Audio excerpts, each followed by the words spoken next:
the recordings are done. The album will be released in September Yeah. 12th, if I'm correct. How is it for you now that it maybe started as a fun project, can I say that? Or was it already, did you have it in mind that it would turn out like this and want to big it on a bigger platform? For me, at my age and my time of career, there's a certain amount of time I have left to be on stage and do my thing. Joe's very young, and I'm deadly serious about everything I do.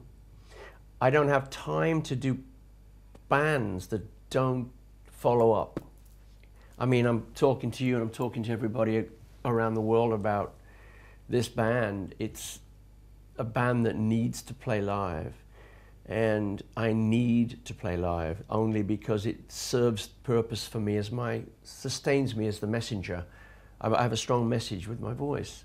So I want to be in a band. I want to smell and taste and feel it, you know. I don't want to just have a disc and give it to you to play. It's great. I love the disc. It's insane. But we have to rock. But for you, yeah, rock and roll comes with a certain energy. Do you feel, how long do you think you can continue delivering this energy live when it comes to your age, as you mentioned? Is it something you can do? Well, I just saw Jimmy Page last night. He's 66. And he's getting ready to do something again. So as long as Jimmy's doing something and Mick Jagger's doing something and Robert Plant is doing something, then I can do something. I mean, because I have my friends and people I look up to and love, and as long as my friends are willing me to go on as I do with them, then we'll continue. It's like Pete Townsend says, I hope I die before I get old. Well, he should never have wrote that because he's still going, and he's an amazing, amazing writer and performer. But you never know, do you, in rock music? You just never know. But do you see a certain energy in your generation, maybe even from the area where you come from, that there's still something that fuels the people who make music? I do. What do you need actually to really, is it the thing you get back, or can you maybe name what is specific that still is sparking in you? Hunger to perform and to write. That never left you? Pardon? That never left you, that hunger for periods? Oh yeah, absolutely, in the 80s when I was completely out of my mind. But it came back in 92. So since then I've been maniacal and obsessive about my life and my health and about my voice and about my personal life. So I've got to carry this message of rock back. Now I've got this flag planted in the ground that I am back in the raging waters of rock and roll.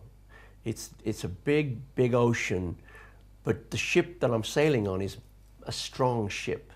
And you know, we're gonna take this thing over. You mentioned you refound your hunger in 1981? No, 1991, yeah. What specific occasion refueled your hunger? Well, there's a lot of people that will see this that know that answer, but I'll tell the people that don't know the answer. Let me just say that when I became famous and rich and all the worldly goods and girls and drugs and drink are freely given to you in the 70s. You weren't around in the 70s. It was a very decadent time. We lost a lot of people through drugs and drinking. Let's just say that I was on the path of the wrong path, and I got caught up in the stream of wicked, dark power, hanging out with crazy, dark, negative energy people. Consequently, I became, let's just say, another statistic in the rock and roll casualties. And I lost 10 years of my life because I don't remember the 80s. Let's say I was locked up in rooms, in dark corridors, and it was almost demonic. And I lost the hunger for music because I couldn't breathe and I couldn't educate myself. The only thing I could do was become dark with the dark powers of drugs and alcohol. And that changed in the 90s. But do you think, rock and roll, as you describe it, does it need a certain element that is dark or at least edgy in a way? There's only a couple of guys I've ever met that have never drank or smoked or done drugs. Funny enough, most of the people I know that are in recovery are very bright and funny and eccentric. Some of the people that have never done alcohol and drugs are quite boring. I'm not saying for people to do drugs and alcohol because they kill people.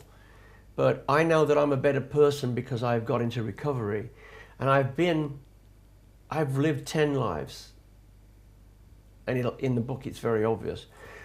But that period in the 80s is, honestly, don't remember what happened in the 80s. But in hindsight, are you glad you've experienced it?